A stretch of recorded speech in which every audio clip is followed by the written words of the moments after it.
예, 안녕하십니까. 장달령 변호사입니다.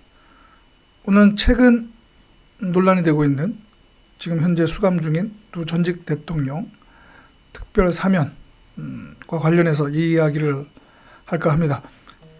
이미 언론 보도를 통해서 여러분들 다 알고 계실 텐데요. 처음에는 지금 더불어민주당 이낙연 당대표 발언을 통해서 이제 두 전직 대통령 사면 얘기가 나왔다가 이른바 이제 대깨문이라고 하는 더불어민주당을 지지하고 그다음에 친문인이죠, 친문. 예, 친문 지지 세력의 어떤 극렬한 반대 때문에, 그리고 또 일부 또 더불어민주당 국회의원들의 어떤 반대 때문에 그것이 그냥 없던 일로 돼버렸죠. 그러다가 최근에 지금 여러분 화면에 보이는 것처럼 박근혜 전 대통령이 이제 대법원 확정 판결로 인해 가지고 이제 징역 20년이 이제 확정이 됐죠. 그래서 관련해서 이낙연 당 대표가 박근혜 전 대통령이 이제 대국민 사과를 해야 된다.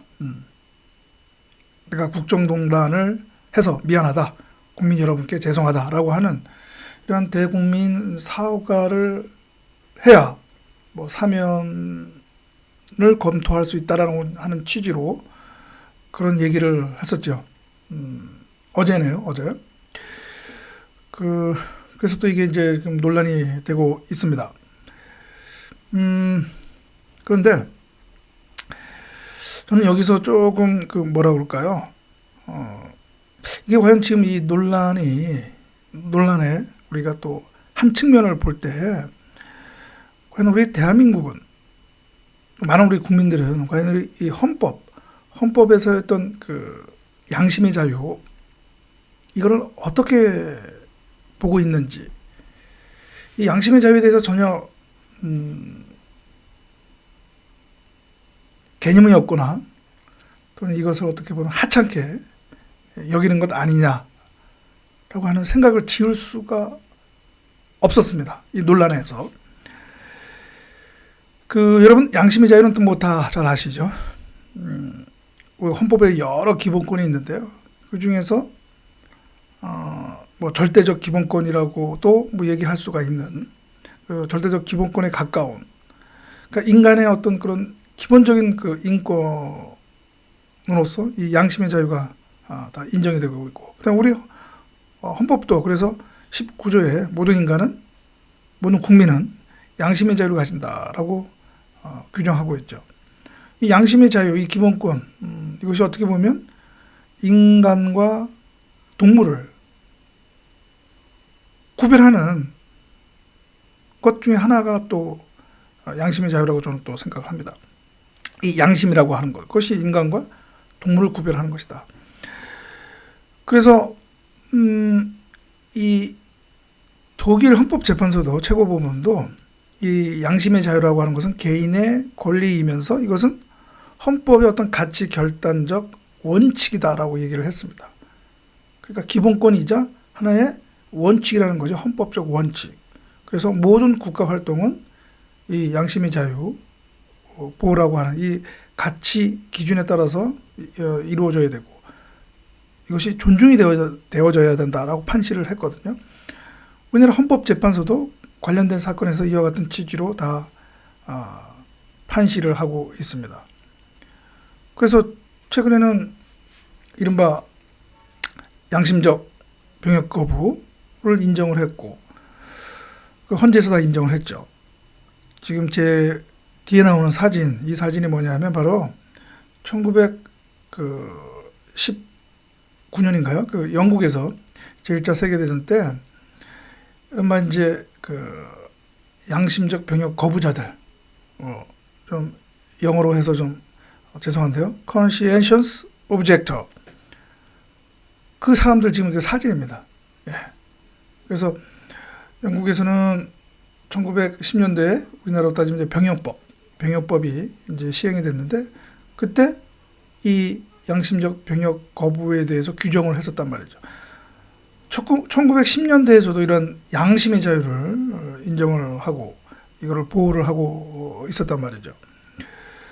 또 한편으로는 우리나라 그 민법에 1991년 헌법재판소 결정 이전까지는 그 민법상 불법 행위의 손해배상 책임의 한 내용으로서 명예훼손인 경우에 어떤 적당한 처분으로서 사제 광고를 요구하는 것까지 사제 광고의 의무까지 규정을 했었거든요. 그러나 이 조항에 대해서 헌법재판소는 양심의 자유를 침해하는 것이다. 내가 내 양심상 하기 싫은데 이것을 국가가 강제로 사제로 하도록 하는 것은 양심의 자유를 침해한 것이다 라고 해서 위헌 판결을 내렸단 말이죠.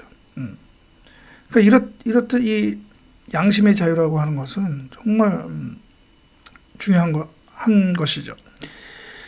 그런데 이 지금 또 전직 대통령, 특히 이제 박근혜 전 대통령과 관련해서 이 사면 논란과 관련해서 왜 이 양심의 자유 문제가 거론되어져야 하는가 하는 거에 대해서는 바로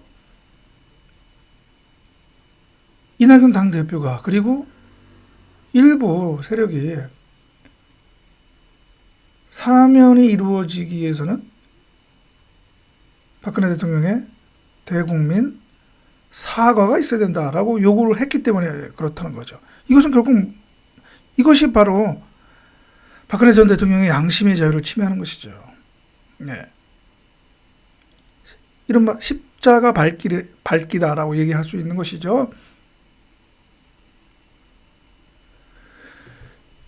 이 사면법 어디에도 사면을 받기 위해서는 그 당사자의 사과 또는 반성이 있어야 된다. 그런 조건이 없습니다. 사면법 어디에도 사면의 조건으로서. 그런데 박근혜 전 대통령에게 사면을 받으려면 대국민 공개 사과하라. 이것은 한 인간으로서의 박근혜 전 대통령에 대한 양심의 자유를 짓밟는 것이죠. 물론 사면이라고 하는 것은, 대통령의 사면이라는 것은 하나의 어떻게 보면 정치적 행위이죠. 그래서 그 사면과 관련해서 예를 들어서 집권 여당 측에서 은밀하게 박근혜 전 대통령 측에게 이런 의사를 전달하는 거, 그런 것까지는 양심의 자유를 침해했다고 그것도 양심의 자유를 침해한 것으로 볼 수 있지만, 그래도 은밀하게 그런 의사를, 그러니까 강요하는 것이 아니라 그러한 대국민 공개 사과를 해줄 수 있느냐라고 하는 그 정도의 의사타진하는 것은 받아들일 수 있다 하더라도 공개적으로 이렇게 너 대국민 공개 사과해, 그래야 사면 감옥에서 풀어줄 거야, 이렇게 얘기하는 것은, 이것은 완전히 노골적인 십자가 밝기를 요구하는 것이죠. 과연 이들이 이 우리 헌법상 제19조 양심의 자유에 대해서 과연 이 사람들은 생각이 있는 것인지, 이 양심의 자유에 대해서 조금만 이해가 있고 이것을 생각을 했다면 이런 대국민 사과를 공개적으로 요구할 수는 없는 것이죠. 그것을 조건으로 내걸 수는 없는 것이죠. 이것은 그래서 또 전직 대통령 사면과 관련해서 이런 대국민 사과 요구하는 거, 이것은 결코 가볍게 볼 수만은 없다. 이건 우리 정치권, 우리 사회의 양심의 자유에 대한 인식의 어느 정도, 이 양심의 자유를 어느 정도로 생각하는지를 적나라하게 보여주는 것이다 라고 얘기할 수가 있다는 것이죠. 그러니까 어쩌면 이게 대국민 사과를 공개적으로 요구하고, 그러니까 공개적으로 대국민에게 사과를 해라라고 하는 것은 어떻게 보면 재판에서도 또 처단을 하고 단죄를 하고, 두 번째 또 또 전직 대통령을 또 어떻게 보면 정말 인간적으로, 인격적으로 처벌하는 것이죠. 양심의 자유를 짓밟는 것이죠. 이렇게 해서는 안 되거든요. 이렇게 해서는 안 됩니다. 예. 그래서 오늘은 다시 한번 이 두 전직 대통령에 대한 어떤 사면과 관련해서 대국민 사과를 이렇게 공개적으로 요구하고 그것을 조건으로 내거는 거. 이것은 헌법상 양심의 자유라고 하는 기본권, 그리고 이 양심의 자유라고 하는 건데 하나의 헌법 가치, 원칙에 비추어 봐서는 절대 있을 수 없는 일이다 라는 것을 말씀을 드리기 위해서 이런 방송을 하게 됐습니다. 그러면은 오늘 방송은 이것으로 마치고요. 또 다음 방송에서 여러분들 또 뵙겠습니다. 감사합니다.